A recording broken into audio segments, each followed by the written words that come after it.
Ilang oras na lang at ipagpapatuloy na ang impeachment trial ni Vice President Sara Duterte sa Senado.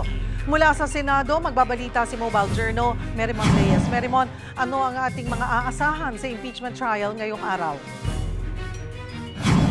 Cheryl, ngayon nga ang ika-4 na araw ng impeachment trial ni Vice President Sara Duterte. Ipepresenta na mamaya ang ikalawang tetestigo kaugnay sa ika-4 na article of impeachment. Ang umano'y assassination plot ng bise laban kay Pangulong Bongbong Marcos, First Lady Liza Araneta Marcos at kay dating House Speaker Martin Romualdez.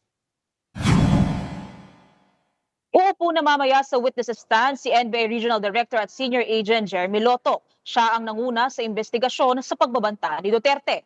Ayon kay House Prosecutor Chel Jokno, si Lotto ang magpapatibay sa mga naunang testimonya ni NBI Senior Agent John Mark Calilong nitong lumipas na linggo na nakasentro sa authentication ng video ng online press briefing noong Nobyembre 2024 kung saan binitiwan ng bise ang umano'y banta. Dagdag pa ni House Prosecutor Lala de Lima, inaasahang ilalatag ni Lotok ang konteksto at kaseryosohan ng assassination plot.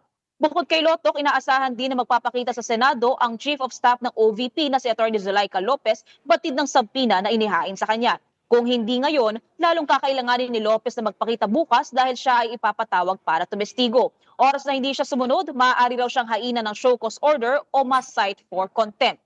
Samantala, kinakailangan namang isumite ngayong araw ng prosecution at defense ang kanilang memoranda patungkol sa ipinapasabina na BIR tax records, bank records at iba pang dokumentong may kinalaman sa mga transaksyong pinansyal ng bise.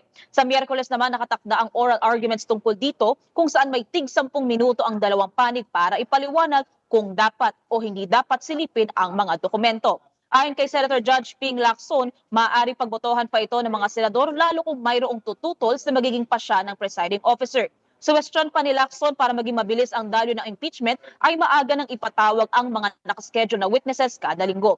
Mainam din daw na si Senador Chis Escudero ang presiding officer dahil sa bilis nitong magbigay ng ruling. Ayon naman kay impeachment court spokesperson Atty. Reggie Tonggol, sisikapin ng korte na masundan ang schedule ng pagdinig na hindi nasasakripisyo ang presentasyon ng ebidensya. Kung maaga silang natatapos itong mga naunang araw, ngayon daw, maaaring abutin na hanggang alas 8 ng gabi ang trial base sa kanilang pag-aaral. Mas nananaig pa rin daw kasi rito para sa mga nakasubaybay ay ang mailabas ang katotohanan ng buo ang mga ebidensya. Nakadepende rin daw ang daloy ng pagdinig sa bilis ng pagtatanong ng mga abogado, pagsagot ng mga testigo at paglalatag ng documentary evidence ng prosekusyon. Iiwasan naman daw ng korte ang mga unnecessary delays.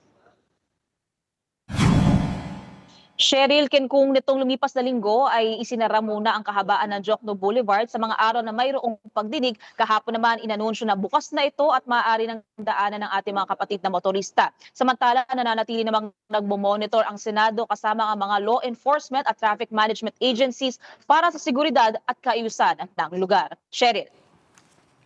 Maraming salamat, Mobile Journal, Merimon Reyes.